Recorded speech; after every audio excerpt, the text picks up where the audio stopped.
For all of your coin buying and selling needs, head over to onestopmut.com and use code EDGY for 10% off.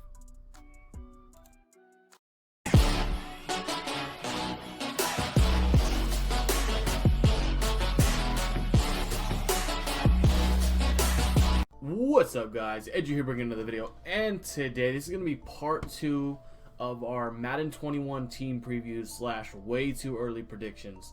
So for this episode, last episode, I went ahead and did the AFC West. I said I think that's going to be one of the best divisions in football this year. I think there's a lot of really good teams and a lot of really good rosters, at least in that division. Definitely anything could happen. It's football. There's always going to be a team that you expect to be good, and in reality, they do horrible, and there's going to be teams that you expect to suck, and they do amazing. So it's football. Anything can happen any given Sunday. You guys know how it goes. Like I said in the last video, these are just my predictions. These are my opinions. I am not right. I'm not a football expert. I'm an avid football fan. I've been watching football since I was probably 4 years old or so. I have a lot of knowledge of the game, but like I said, I'm not an expert. All my predictions aren't going to be correct. So if I, predict your team to be worse than you think, don't roast me too hard. It's going to happen. You're going to have a different opinion. If it's your favorite team, you're definitely going to be biased. I'm guilty of that myself. I try not to be, but sometimes it happens. So today we're doing the NFC West, which conveniently enough, the AFC West I think is going to be the best division in the AFC. I think the NFC West is going to be the best division in the NFC. I think it's going to be led by the Seahawks. I know the Niners went to the Super Bowl last year. I just think it's Russell Wilson's time again. I think Seattle did what they needed to do. They gave him a little bit more weapons. I don't know how much they did to the O-line. I know their O-line, best O-lineman on here is Dwayne Brown. I know he's getting old too. But they gave Russell Wilson more weapons. So normally for these teams, when I do breakout players, there's normally a young guy that's kind of unproven, or no one knows how good he's going to be in the NFL yet. For this one, I'm going to make a bold prediction and say that Russell Wilson is going to be the MVP or the runner-up to the MVP. I think he's going to have his best season he's ever had. I think Russell Wilson is the most underrated quarterback in the league. I'm a big Russell Wilson fan. This guy, in terms of deep ball accuracy, I think he's the best in the league. I don't think I've seen anyone currently in the NFL throw as accurate of a deep ball as he does. It's beautiful. It's 97 overall in Madden 20. Probably be around the same, maybe a little bit lower to start Madden 21. Sometimes they'll lower the ratings a bit beginning of the year. But they got Chris Carson. They added Carlos Hyde. They got Rashad Penny. They got a lot of running backs. Chris Carson was doing very good until he got hurt. Receiver, Tyler Lockett and DK Metcalf. You guys already know. I don't believe they have Josh Gordon anymore. I think he's a free agent.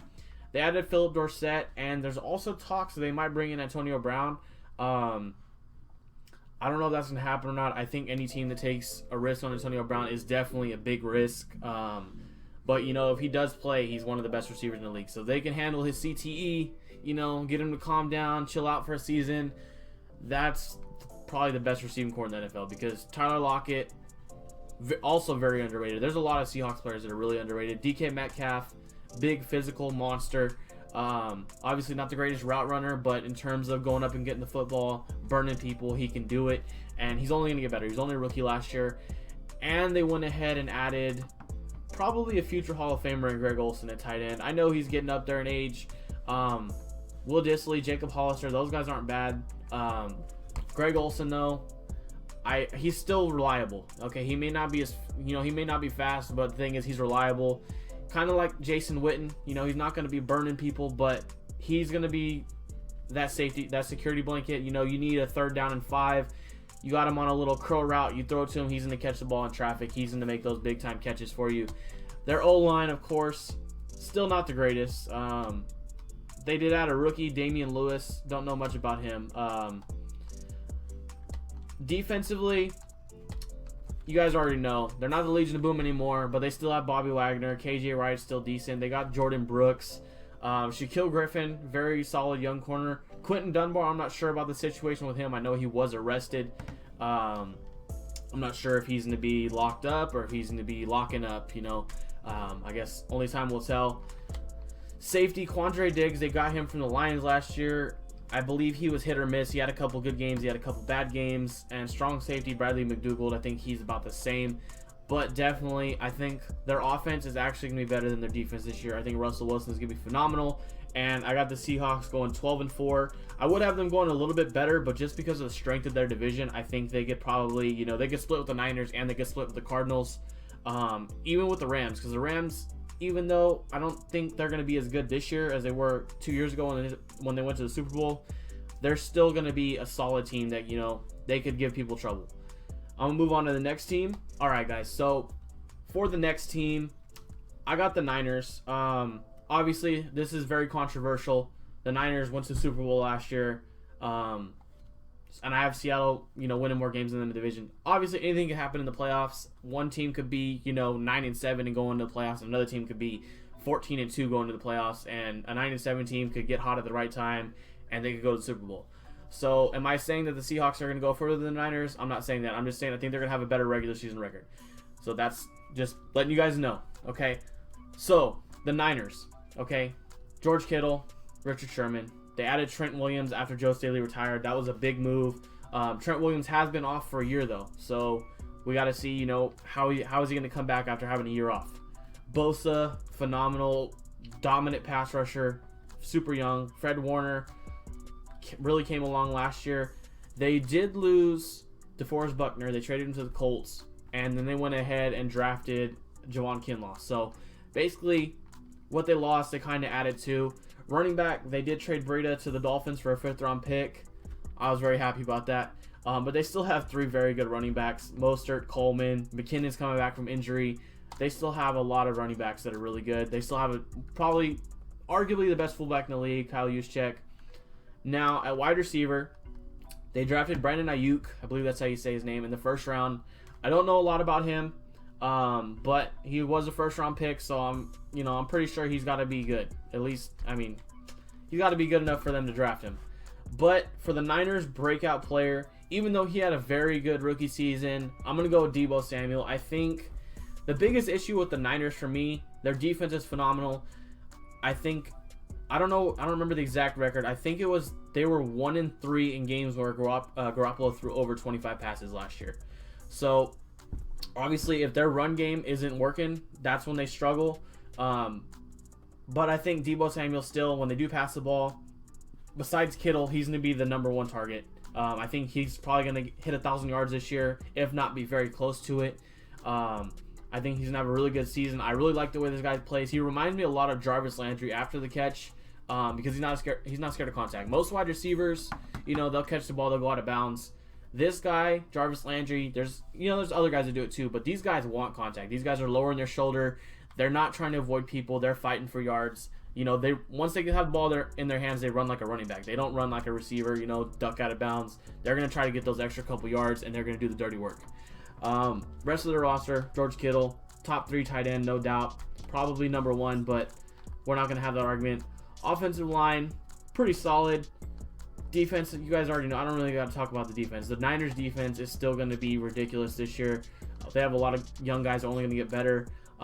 Sherman did struggle, in the Super Bowl, but he was guarding Tyreek Hill. He's more of a, put him on the big body guy and lock him down. Tyreek Hill, he's going to burn Sherman every time. Safeties, they still have the same safeties as last year. They're pretty solid. Niners are definitely going to be a very good team. I got them going 11-5. And obviously, them and the Seahawks are going to be neck and neck, so it could go either way. These two teams' records could be switched, but I think just Russell Wilson is going to have a phenomenal season, and that's going to be the difference in the teams is quarterback play. Because Garoppolo, to me, he's a serviceable quarterback, but if your run game isn't working, he struggles. So, he's still young. He can improve, but as of right now, I got the Seahawks winning the division, and the Niners are going 11-5. So I'm going to move on to the next team, guys, and I'll see you there. All right, guys, so the next team, we have the Arizona Cardinals, who, in my opinion, I have probably 4 or 5 teams that I think from last year to this year are going to make huge leaps in how good they are. Obviously, the biggest name right here, the Cardinals added DeAndre Hopkins. They already had a solid receiving core. They had Larry Fitzgerald, Christian Kirk, some young guys, Andy Isabella. They had Pat Pete, Chandler Jones, Buda Baker. But to me, the biggest pick for the Cardinals, even more impactful than DeAndre Hopkins is Isaiah Simmons. I think this dude is going to be one of the most dominant defensive players in the league for a long time. This is one guy that I actually did watch play in college, and he can literally play every position. Maybe not D tackle, but every other position. He could play DN, he could play outside linebacker, he could play middle linebacker. You can put him at corner, you can put him at safety. He's 6'4", he runs like a 4'4" or 4'3'9" or something like that. He's crazy fast. He's got the height. He does it all. Okay, this dude is going to be special. A lot of people already know that. When the Dolphins were drafting at 5, if we didn't take Tua, I was hoping we took Isaiah Simmons, because I wasn't sure, with everything going on with Tua's health, if we were going to take him or not. If we wouldn't have taken Tua and we passed on Isaiah Simmons, I would have been pissed. But we got Tua, so I was happy. Kenyon Drake at running back. Receiver, like I said, Hopkins, Fitzgerald, Christian Kirk, Hakeem Butler, Andy Isabella. Tight ends, Max Williams, I think he's pretty good. I don't know that much about him, but O-line doesn't look great, but they do have Kyler. He's mobile. He can create time. But I think their defense with Isaiah Simmons is going to be really good. Their linebacking core is pretty solid. Chandler Jones, probably the most underrated pass rusher in the league. Every year, this dude's top 3 in sacks at least, if not leading. But still, nobody talks about him, and he's only a 90 overall. When I bet you he had at least 18 sacks last year. Without me even looking at his stats, I bet you he had at least 18 sacks last year. He's that good. Patrick Peterson, Robert Alford, Byron Murphy, Budda Baker at free safety. I don't know anything about Jalen Thompson, but I'm guessing that's going to be their new starting safety. Cardinals are going to go 9-7 in my opinion, and sky's the limit after this season. I think, this season they're going to make a huge leap. Obviously, DeAndre Hopkins is going to take their passing game over the top. Kenyon Drake's going to be the feature back this year, which I think he should have had a shot to do that in Miami. I think he's very, very good. And the addition of Isaiah Simmons to their defense is really going to make a huge difference. I got them going 9-7 and being a sleeper, possible wildcard team. The expanded playoff format, I'm pretty sure they're going to get in. But like I said, 9-7. Every year it's different. Some years a 7-9 team will sneak into the playoffs, and some years you got to win 10 games. So we'll see how the season falls out, but I definitely see the Cardinals hugely improve this year. All right, guys. So for last place in the NFC West, I've got the Rams. I do like Sean McVay. I think he's a good coach, very offensive-minded coach. But I think just with the strength of their division, even with the superstars they have, Aaron Donald, Jalen Ramsey, I think they're going to take the back seat again this year. I think they're going to go around 6-10, with probably like 4 of those losses being within the division. I just think their division is so tough. It's going to be hard for them to really capitalize on that. Jared Goff had a rough year last year, mostly because they didn't have a running game. They did draft Cam Akers. Is he going to be Todd Gurley like? We don't know. Okay, we got to wait and see. If their running game gets rolling how it was 2 years ago, they definitely could be a lot better than 6-10. But if they're going to make Jared Goff throw the ball 50 times a game like they did last year, I don't think they're going to win that many games. Wide receivers, they did trade Brandon Cooks. So their breakout player, even though he's already crazy good, Cooper Kupp, I think this dude, where do I start? This guy is, if you play fantasy football, he is a PPR machine. This dude gets a ton of targets. He lines up inside, he lines up outside.